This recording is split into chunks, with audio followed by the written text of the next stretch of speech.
My name is Instructor Cole, and before you ask, no. That growl you just heard in your head when you read my name is not a translation error. It is simply how a Voska name is supposed to sound. We are not a soft species.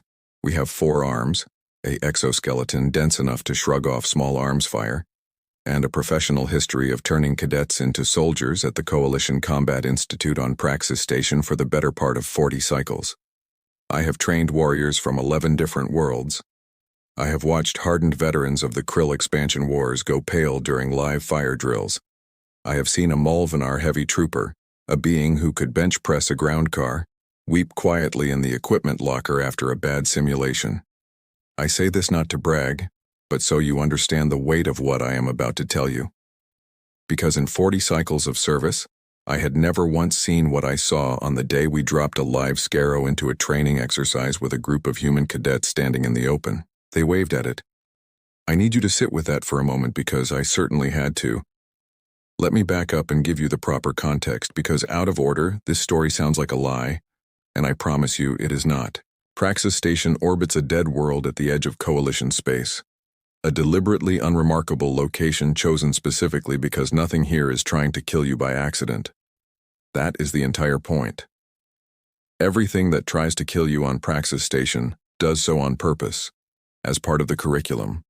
The Institute exists to take promising young soldiers from across the Coalition's member worlds and grind them, cycle by cycle, into something capable of surviving contact with the kinds of threats that exist at the far edges of civilized space. Pirates, rogue AI constructs, the occasional unregistered predator species that wanders in from unclaimed territory and decides a mining colony looks like an all-you-can-eat buffet. We do not coddle our cadets here. We are not in the business of building confidence. We are in the business of building survivors, and those are not always the same thing. The Institute takes cadets from any Coalition member species willing to send them, and over the cycles I have trained just about everyone. I have trained the Gevran, whose entire body is a single retractable weapon disguised as elegant chitin plating. I have trained the Osuvari, gentle-looking herbivore descendants whose species compensates for a complete lack of natural weaponry with truly disturbing tactical intelligence. I have trained 3 separate generations of Molvenar heavy troopers, each one larger and more heavily armored than the last because apparently that species considers subtlety a design flaw. And 6 cycles ago, we started taking cadets from a species that had only just stumbled into galactic contact, a species from a small, unremarkable-looking blue world at the far end of a spiral arm nobody had bothered surveying properly, a species called humans. I want to be clear that when the first cohort of human cadets arrived, none of us took them particularly seriously. This was, in retrospect, an error on our part, but I would ask you to forgive it, because the initial paperwork on humans did nothing to suggest otherwise. Soft skin, no claws, no natural venom, no chitin, no scales, no shell, no camouflage capability, no enhanced senses beyond the baseline package you'd expect from a mid-tier omnivore. Their species file listed exactly one distinguishing trait of any tactical relevance, and it was buried in a footnote rather than a headline. Originated on a Class 4 hazard-rated world. For context, Praxis Station itself sits on a Class 1 world. Most inhabited Coalition worlds sit somewhere between Class 1 and Class 2. A Class 4 world is not generally considered inhabitable by anything that values its continued existence. And yet here they were, 15 of them, stepping off a transport shuttle in crisp Institute uniforms, looking for all the world like they were arriving for a pleasant orientation tour rather than 18 months of controlled brutality.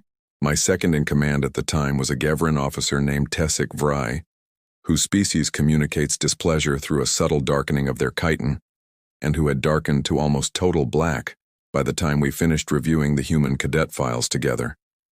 "Instructor Cole," she said, in that clicking dialect Gevran use when they're being formally precise, "explain to me how a species with this physiology profile survived long enough to develop interstellar travel." "I have no explanation," I told her honestly. "Perhaps we will find out." We found out cycles ago now, and I still think about it more often than I would like to admit. The particular incident I want to tell you about took place during what we call the apex drop, which is, without exaggeration, the single most feared exercise in the entire Institute curriculum. Every cadet knows about the apex drop before they arrive. It is spoken of in hushed tones in barracks across a dozen worlds. It is the exercise that has, on 3 separate occasions in Institute history, resulted in a cadet requesting immediate transfer to a support role rather than face it a second time. It is not a simulation in the sense of holograms or synthetic threats. It is real. It involves a real, live, extremely dangerous predator released into a controlled arena with a group of cadets whose entire objective is simply to survive for the duration of the exercise without serious injury. The predator we use for this exercise is called a scarrow, and if you have never encountered one, count yourself fortunate. A scarrow is a native apex predator from the Thren Deepwood, a heavy-gravity jungle world we maintain a small research and training partnership with. In its natural habitat, the scarrow sits at the absolute top of the food chain, a position it has held for approximately 11 million years without serious challenge. It stands roughly 4 meters at the shoulder when fully grown, moves on 8 limbs that can reconfigure between a low hunting crouch and a full upright striking posture, and is covered in an adaptive hide that shifts color and texture to match its surroundings so effectively that coalition sensor technology still struggles to reliably track a scarrow at rest. It hunts primarily by detecting the electrical activity of a prey animal's nervous system, meaning that fear itself, the biological cascade of adrenaline and heightened neural firing that accompanies terror, actually makes a scarrow's targeting more accurate, not less. It is, in the most literal possible sense, a creature that feeds on fear. We keep exactly 1 scarrow at the Institute for training purposes, a juvenile specimen we call Talon, currently 4 cycles old, and already large enough to have put 2 separate instructors in the medical bay during containment drills. Talon is not tame. I want to be extremely clear about that because I have heard cadets use that word after the fact, and it has never once been accurate. Talon is contained, monitored, and released under extremely controlled conditions, with full medical response teams standing by. Talon is not tame. Talon is a predator that has simply not yet had the opportunity to kill anyone at this institution, and every instructor here treats that distinction with the seriousness it deserves. The exercise itself works like this. A cohort of cadets is deployed into a sealed training arena roughly 2 square kilometers in size, terrain modified to simulate a hostile frontier environment, complete with rock formations, dense artificial forest, and a network of ravines and water features designed to eliminate any completely safe hiding position. The cadets are given 30 standard minutes to establish positions before Talon is released into the arena from a separate containment point. From that moment, the exercise runs for 4 hours, or until every cadet has been captured, which is what we call it when Talon successfully corners a cadet, since we obviously do not allow actual predation to occur. A cadet who is captured is extracted immediately by a response team and simply fails the exercise. A cadet who survives the full 4 hours passes. It is, by design, meant to be less about combat skill and more about something more fundamental. The raw instinctive response of a sentient creature, confronted with the genuine possibility of being eaten. I have run this exercise perhaps 60 times across my career. I have watched every predatory and semi-predatory species in the Coalition roster respond to it in ways that, while varied in specific strategy, all shared one underlying commonality. Every single species we have ever tested has responded to the release of Talon with a spike in observable fear response, followed by some variation of flight, concealment, or defensive preparation. This is not a criticism. This is simply what a rational, evolutionarily sound nervous system does when a 4-meter apex predator that hunts by detecting your fear is released into your immediate vicinity. Fear is useful here. Fear tells you to run, to hide, to make yourself small and quiet and hard to find. Every species we had ever trained understood this instinctively, in their bones, in whatever ancient part of their nervous system had been shaped by millions of years of not being eaten. Every species, that is, until the 3rd human cohort arrived at the Institute, and I watched 5 of them stand in an open clearing and wave at Talon like they were greeting an old friend at a transport dock. Let me tell you about that cohort specifically, because I want you to understand these were not unusually reckless individuals, at least not by human standards, though I will grant you that human standards for recklessness appear to be calibrated somewhat differently than everyone else's in the coalition. The cohort consisted of 15 cadets total, but the 5 I want to focus on were the ones assigned to the same training unit that cycle. Cadet Jordan Reyes, a wiry, dark-haired young man with a perpetual half-smile that I initially misread as insubordination before I understood it was simply his resting facial expression. Cadet Priya Anand, quiet and analytical, the kind of cadet who asked more precise tactical questions during briefings than officers 3 ranks her senior. Cadet Tobias Lindqvist, enormous by human standards, though I want to note that even Tobias, at his considerable size, still stood a full 1.5 meters shorter than an adult scarrow. Cadet Marisol Ortiz, whose file listed hobbies including something called free solo climbing, which once translated and explained to me by another human cadet, made my chitin darken involuntarily, and Cadet Kenji Tanaka, the quietest of the 5, who I would later learn had spent several years of his childhood in a region of his homeworld regularly visited by large predatory megafauna, an experience he discussed with the same casual tone most beings reserve for describing their commute. The night before the apex drop, I did what I do with every cohort facing this exercise for the first time. I gathered them for a final briefing in which I explain, in clinical and unflinching detail, exactly what they are about to face. I do this not to frighten them unnecessarily, but because an unprepared cadet is a dead cadet, and I have buried enough cadets in my career, metaphorically speaking, that I take this briefing seriously every single time. Talon, I told the assembled cohort standing in the briefing hall with the lights dimmed and a live sensor feed of the training arena displayed behind me, is an apex predator that has held the top position in its ecosystem for 11 million years. It stands 4 meters at the shoulder. It can move faster than anything in this room believes possible for something its size. It hunts by detecting fear itself, meaning your own nervous system's response to danger will actively assist it in finding you. Every species this institute has ever trained has responded to this exercise with immediate defensive action. I expect nothing less from you. Concealment, distance, group cohesion, where tactically sound. Do not, under any circumstances, remain in open terrain once Talon is released. Am I understood? 14 of the 15 human cadets nodded with the appropriate gravity. Jordan Reyes raised his hand. Instructor Cole, he said. Quick question. When you say it hunts by detecting fear, do you mean like elevated heart rate, that kind of thing? Or something more exotic? Electrical activity in the nervous system consistent with a heightened stress response, I clarified. Adrenaline cascade, elevated cortical activity, the biological signature of fear itself. Jordan nodded slowly, exchanged a brief glance with Priya Anand that I did not understand the significance of at the time, and said nothing further. I dismissed the cohort for final preparation, and I want to be honest with you. I did not think much of that exchange until several hours later, when I very much did. The following morning, the 15 cadets were deployed into the training arena in 3 groups of 5, spread across different sectors to prevent excessive clustering. My unit of 5, Reyes, Anand, Lindqvist, Ortiz, and Tanaka, were deployed into what we call Sector Green, a relatively open stretch of terrain featuring a large natural clearing surrounded by dense artificial tree line, chosen specifically because it offers minimal concealment and forces cadets to make immediate tactical decisions about where to establish position.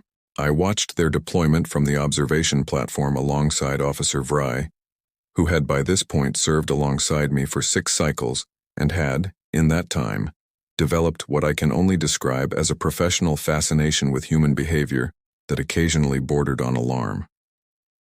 They have 30 minutes, Vry said, watching the feed. Where do you expect them to position? The tree line, most likely, I said. Perhaps the ravine to the northeast, if they've studied the terrain maps properly. Anywhere but the open clearing. I want you to understand that I said this with complete professional confidence, because in 60 prior runs of this exercise, not a single cadet from any species had ever chosen to remain in open terrain once the 30-minute preparation window began. It was, as far as I understood the universe, simply not something a sentient being did. The 5 human cadets walked into the center of the open clearing and sat down. I checked the feed twice, assuming some manner of sensor malfunction. Officer Vry's chitin darkened by several shades. The 5 of them sat in a loose circle in the exact center of the clearing, the single worst possible position in the entire sector from a concealment standpoint. And from the audio pickup, I could hear them discussing what appeared to be an entirely unrelated topic. I still think the noodle place on the concourse is better than the one near the shuttle bay, Marisol Ortiz was saying, apparently continuing some conversation from breakfast. You only think that because you've never had Kenji's actual homemade version, Priya Anand replied. That's not homemade, that's his grandmother's recipe. There's a difference, Kenji Tanaka said mildly. I turned to Officer Vry. Are they aware the exercise has begun? The clock is visible on the arena signage, Vry said. They are aware. Then why are they sitting in the open discussing noodles? Frey had no answer, and frankly, neither did I.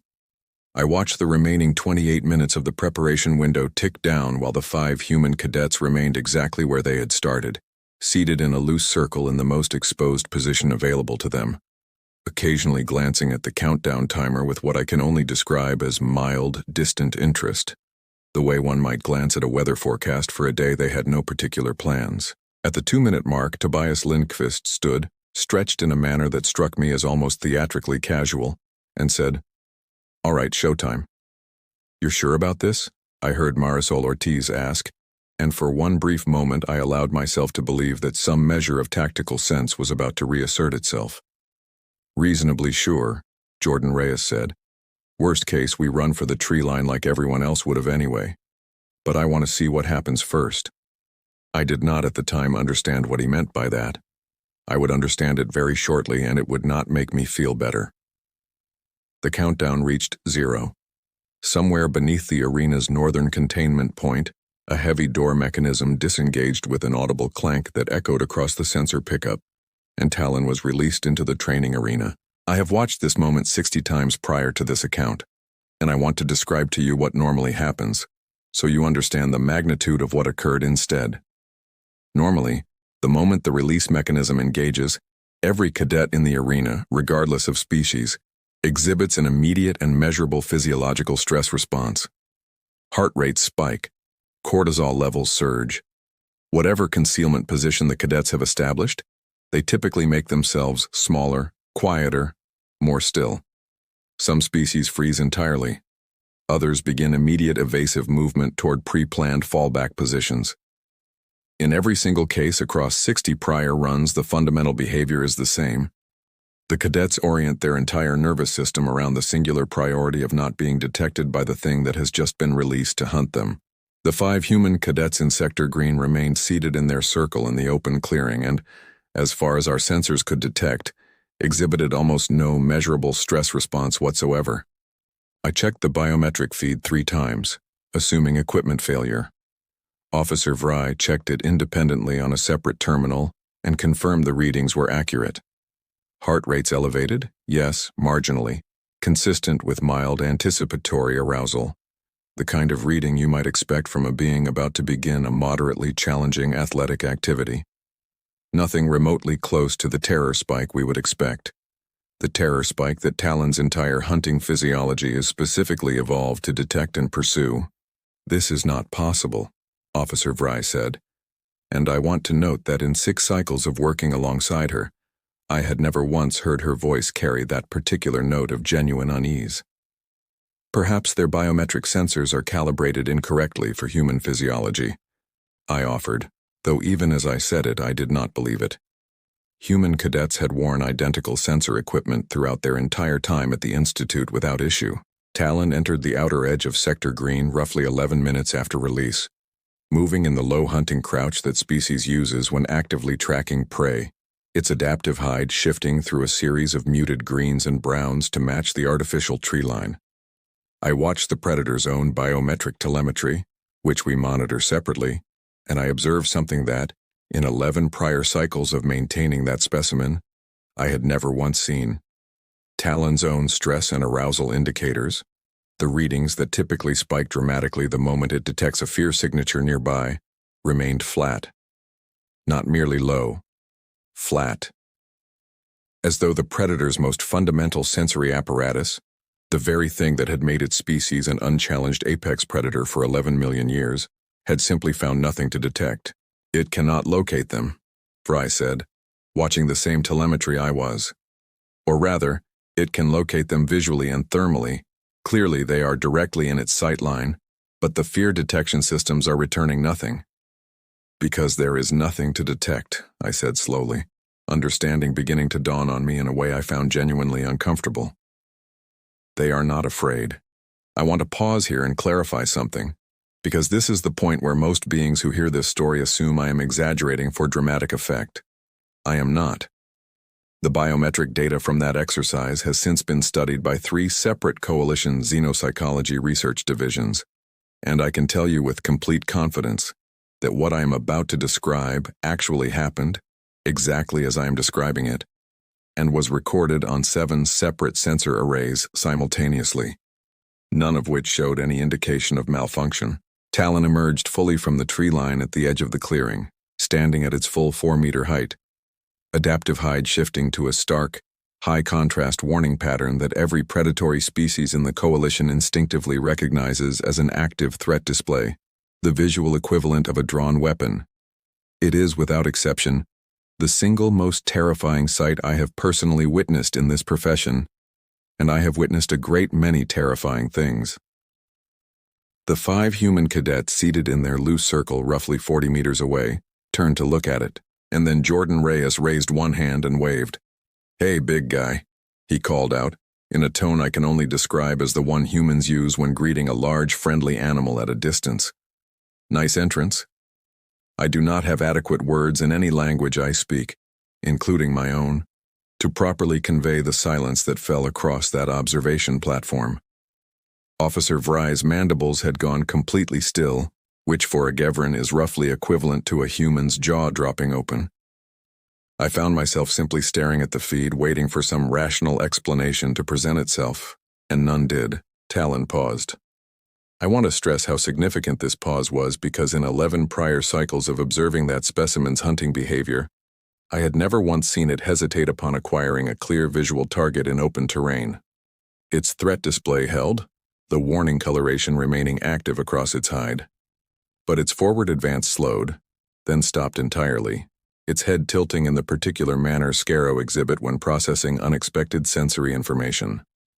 "It's confused," Priya Anand said, loud enough for our audio pickup to catch clearly. "Look at the head tilt. That's the same behavior pattern from the Thren Deepwood documentary, remember? That's what they do when their targeting doesn't compute." "Called it," Marisol Ortiz said. I turned to Officer Vry. "They have been studying the predator's native behavioral documentation." "That would explain their calm," Vry said, "but it does not explain the absence of fear response itself. Recognizing a threat pattern does not eliminate the biological reality of the threat." She was, of course, correct.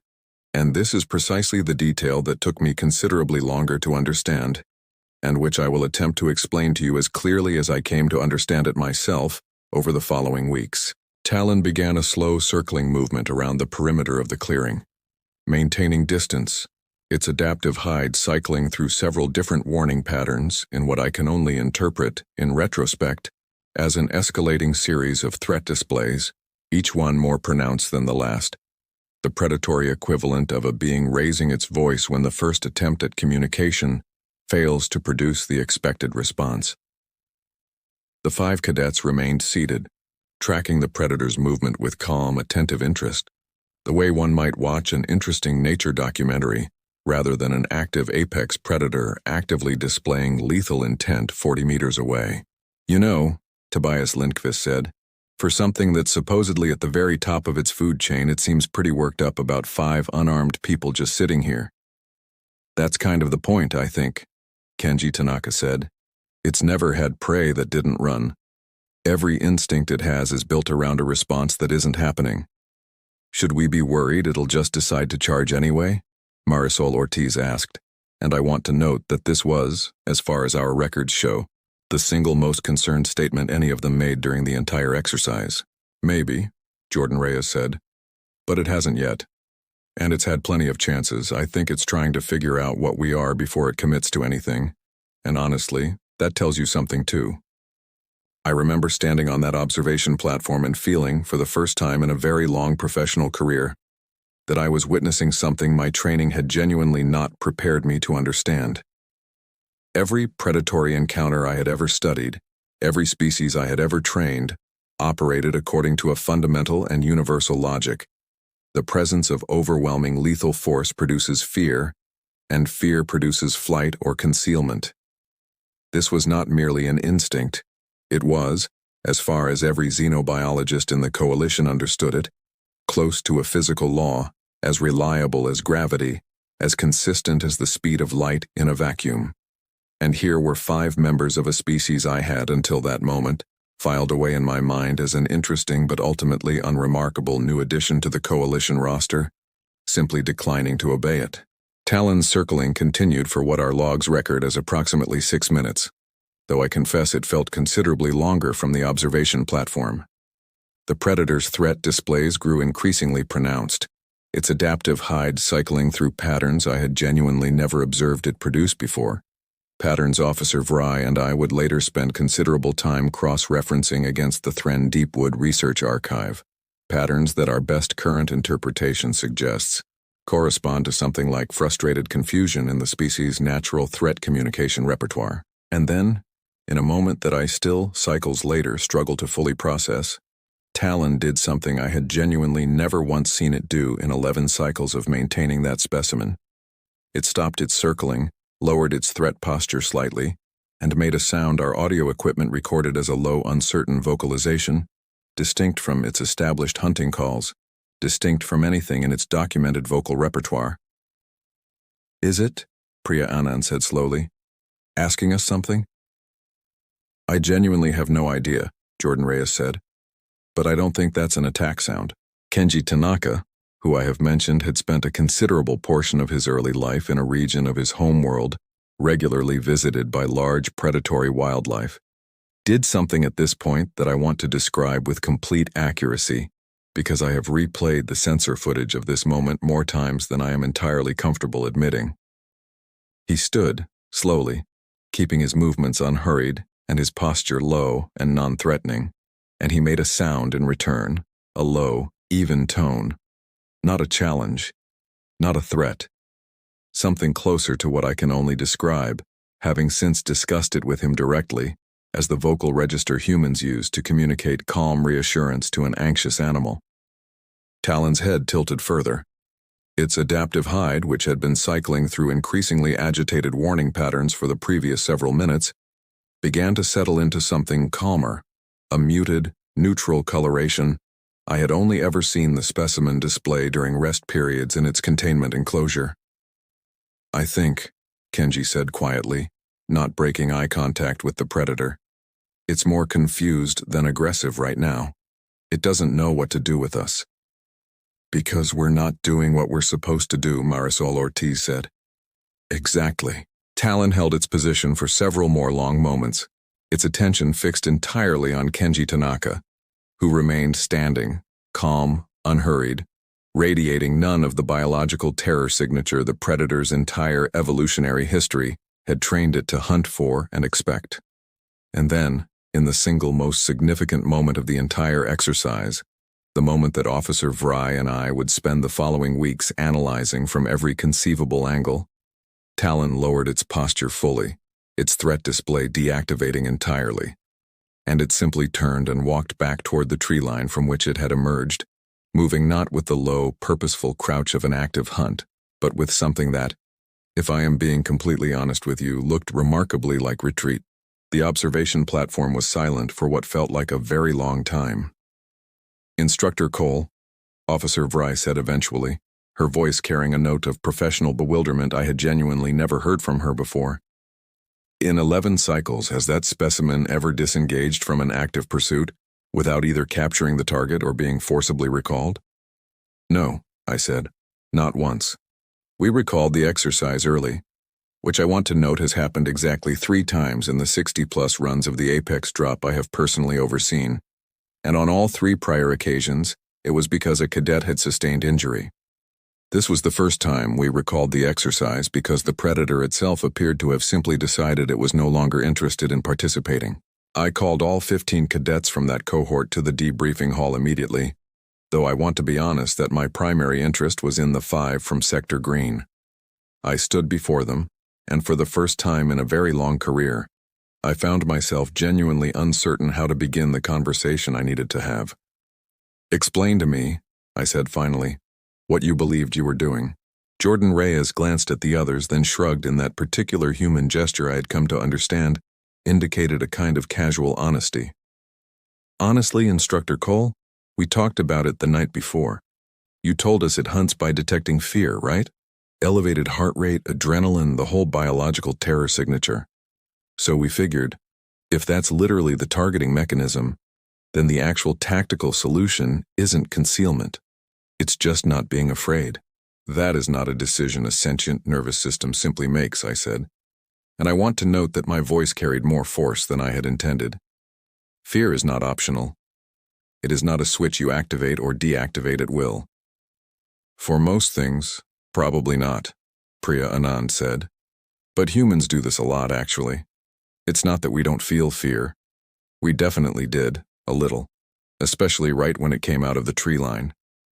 But there's a difference between feeling something and letting it control what you do next. We train for that specifically, our whole species has kind of had to. "Explain," I said. Kenji Tanaka spoke next quietly, and I found myself listening with an attentiveness I do not typically extend to cadet explanations. "Our homeworld has a lot of large predators, not as extreme as what you're describing here, but genuinely dangerous, absolutely capable of killing you. A lot of human cultures develop specific practices around encountering them. You learn that panicking is usually the single worst thing you can do. Predators, at least the ones I grew up around, respond to erratic, fear-driven movement. Running triggers chase instinct. Screaming can trigger a strike response. But calm, controlled behavior, especially behavior a predator doesn't recognize as a normal prey response, that often creates hesitation. It buys you time.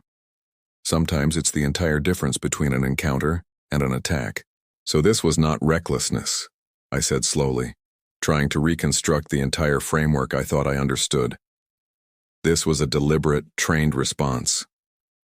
"Pretty much," Marisol Ortiz said. "I mean, we didn't know for sure it would work on something like Talon. We'd never seen a Scarrow before yesterday's briefing. But you told us its whole hunting mechanism is keyed to a fear response. That's basically the one variable we actually had some experience managing. And if you had been incorrect," I said. "If remaining calm had simply meant remaining calm while the predator attacked regardless of your emotional state." The 5 of them exchanged a brief, quiet look, and it was Tobias Lindqvist who answered, and his answer has genuinely stayed with me since. "Then we would have run. We had a fallback plan the whole time, Instructor Cole. The tree line was less than 60 meters away. We weren't gambling with nothing on the table. We just wanted to see what would happen first, because if it worked, that's actually useful information. Not just for us, for anyone who ever has to deal with a Scarrow again." I asked one further question before I let the matter rest for that evening, because it had been nagging at me since the moment Talon turned and walked back toward the tree line. "The vocalization," I said, looking at Kenji Tanaka specifically. "The sound you made in response to it. Where did that come from? That was not something covered in any institute briefing material." Kenji considered the question for a moment before answering.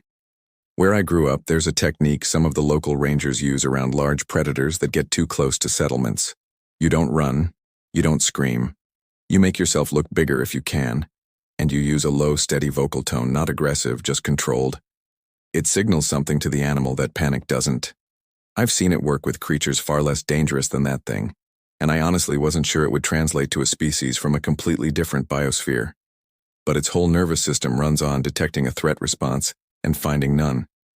I figured a controlled, non-threatening signal might at least give it something else to process instead of just confusion, and if it had simply attacked despite the signal, then I would have found out very quickly that I was wrong," Kenji said, with a small, tired smile that told me he had, in fact, considered this outcome seriously before choosing to stand.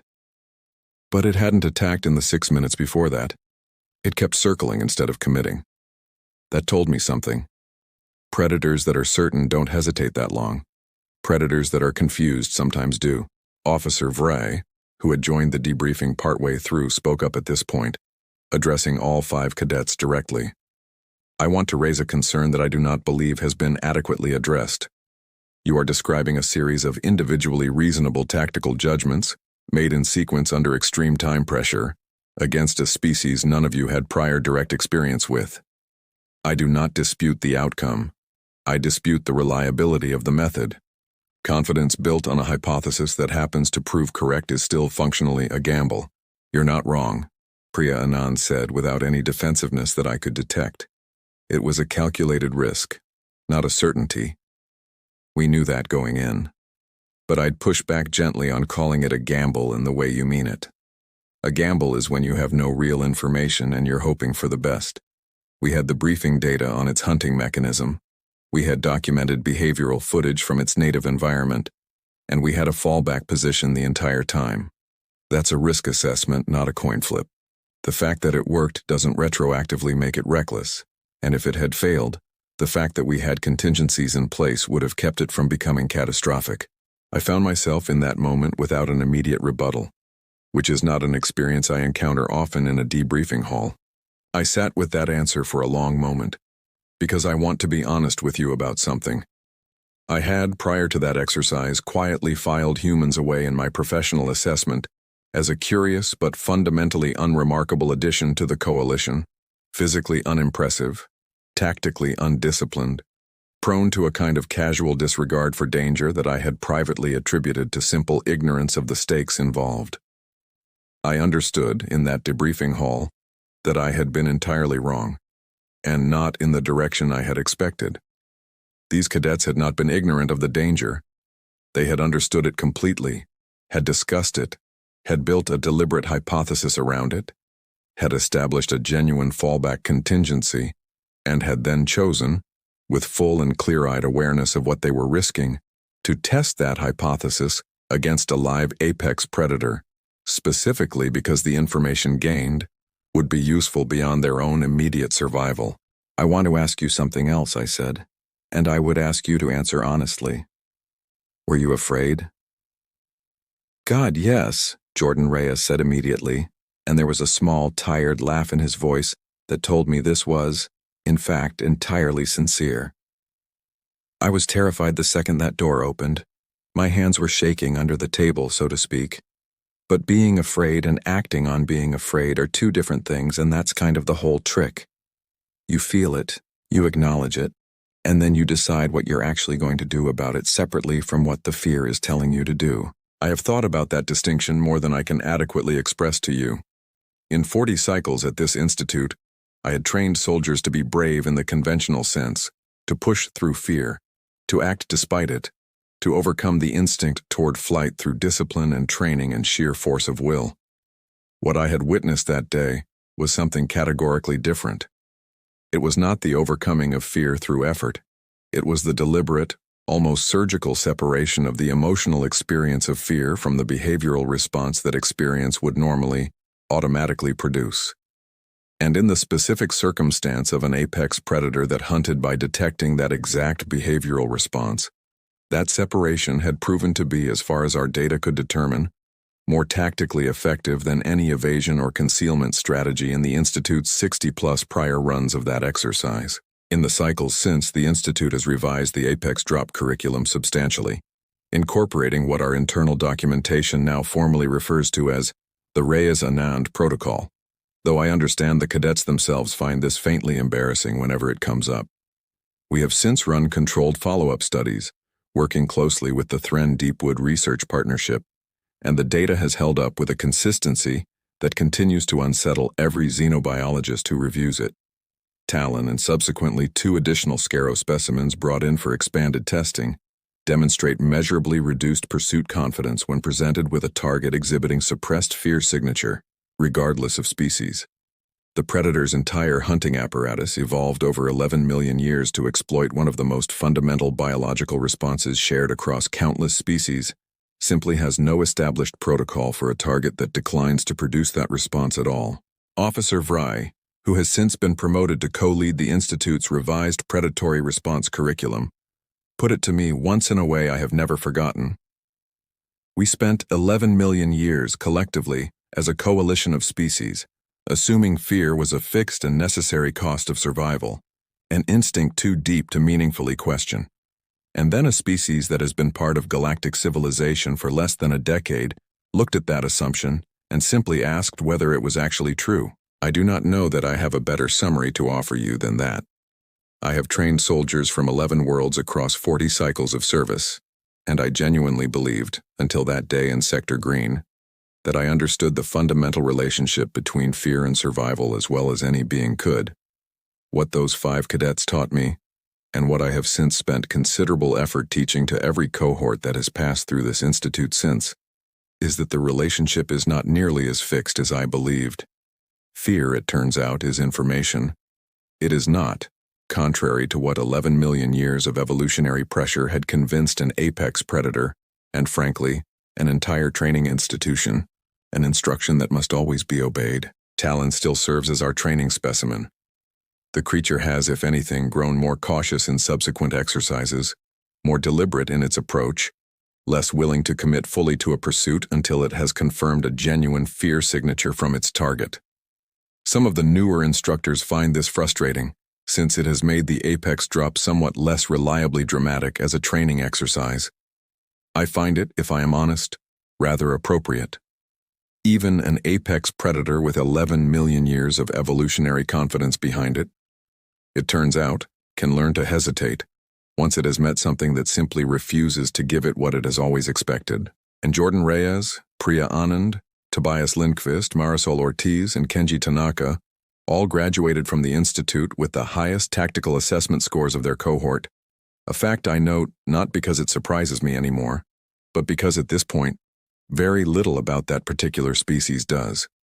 I have since come to understand that this is, in fact, the correct professional attitude to hold toward humans generally. Expect the fundamentally unexpected, and you will, at minimum, be somewhat less surprised than the rest of the galaxy has consistently found itself to be. Somewhere in the Thren Deepwood Research Archive, there is now a formal behavioral annotation attached to the Scaro species profile, added at my personal recommendation following that exercise.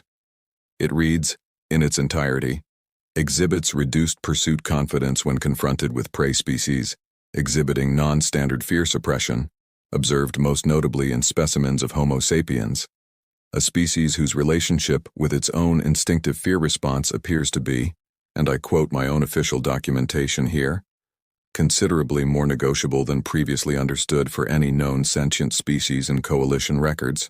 I still do not fully understand how a species survives long enough to develop interstellar travel, while apparently treating one of the most fundamental survival instincts shared across the animal kingdom as, in Jordan Reyes's own words, information rather than instruction.